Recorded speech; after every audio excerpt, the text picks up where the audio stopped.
sujet dont je vais vous parler ce soir doit être aussi vieux que le monde. Et pourtant, il n'a rien perdu de son actualité, au contraire.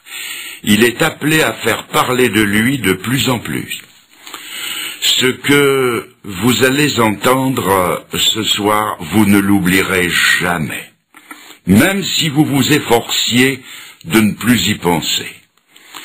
Ne croyez pas à une sorte de pédanterie de ma part, parce que j'aurais parlé d'une façon telle que vous ne pourriez jamais l'oublier dû à mon éloquence. Non, non, pas du tout.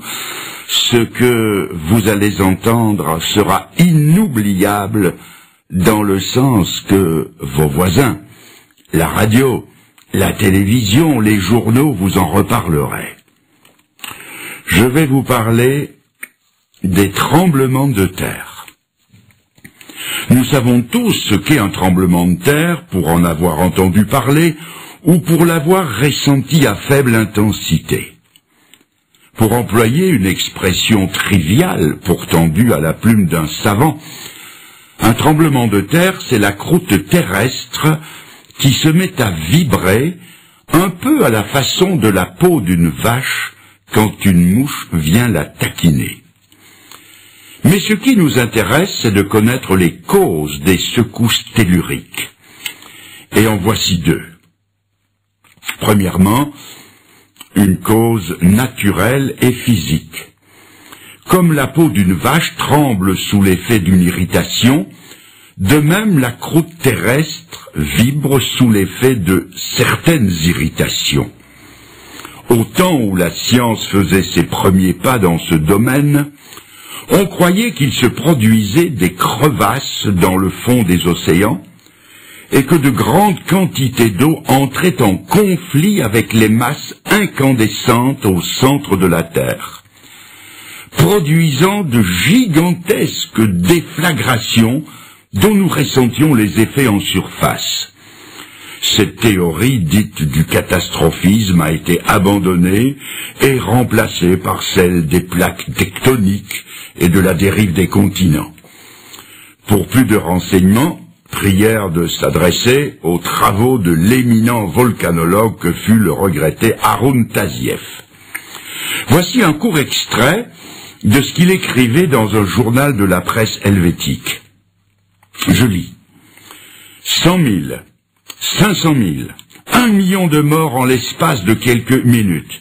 Imaginez-vous que cela puisse arriver autrement que par le déclenchement de quelque absurde guerre nucléaire?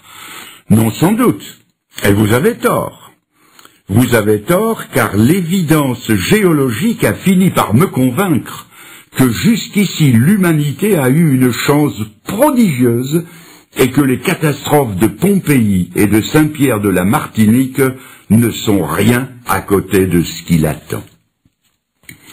Il y a aussi une deuxième cause, d'ordre spirituel, et c'est celle qui va nous occuper à présent.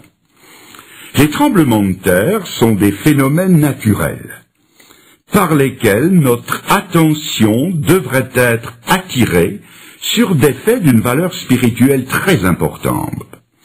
La Bible nous en parle à plusieurs reprises. Et je vous lis ces paroles que je trouve dans l'évangile de Matthieu au chapitre 27 et à partir du verset 50. Nous sommes dans la finale de la passion du Seigneur.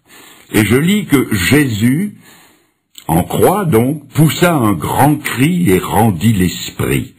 Et voici, la terre trembla. Les rochers se fondirent.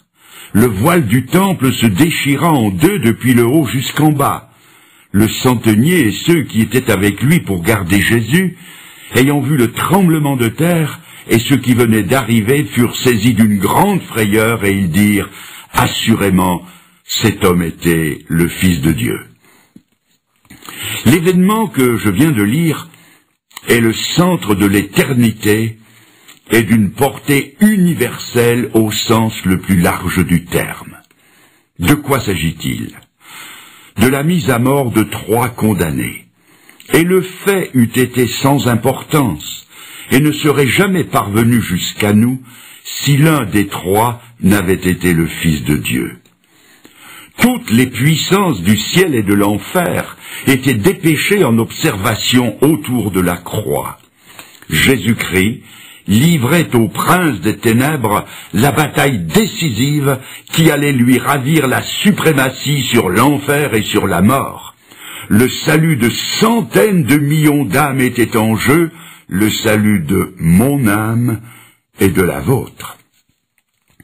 D'un côté, il y avait Jésus-Christ, qui venait pour expier les péchés de tous ceux qui croiraient en lui. De l'autre côté, il y avait Satan et ses émissaires qui, sachant que leur défaite s'approchait à mesure que s'approchait la mort du Seigneur, tentaient de le dissuader de poursuivre son œuvre en l'incitant à descendre de la croix par ce défi. Si tu es le Fils de Dieu, descends de la croix. Si par sa mort, Jésus allait, comme il est écrit, goûter la mort pour tous, tous ceux qui désormais mettraient leur confiance en lui allaient échapper à la puissance du prince de la mort et lui glisser entre les doigts. Et comme Satan est le plus implacable ennemi de la race humaine, tous ses efforts se sont concentrés sur le Fils de Dieu pour essayer de le détourner de son but. Au paroxysme de la souffrance, il s'est bien écrié « Mon Dieu, pourquoi m'as-tu abandonné ?» Mais il a tenu jusqu'au bout, jusqu'au moment où le cœur a cédé et où, ayant poussé un grand cri, il rendit l'esprit.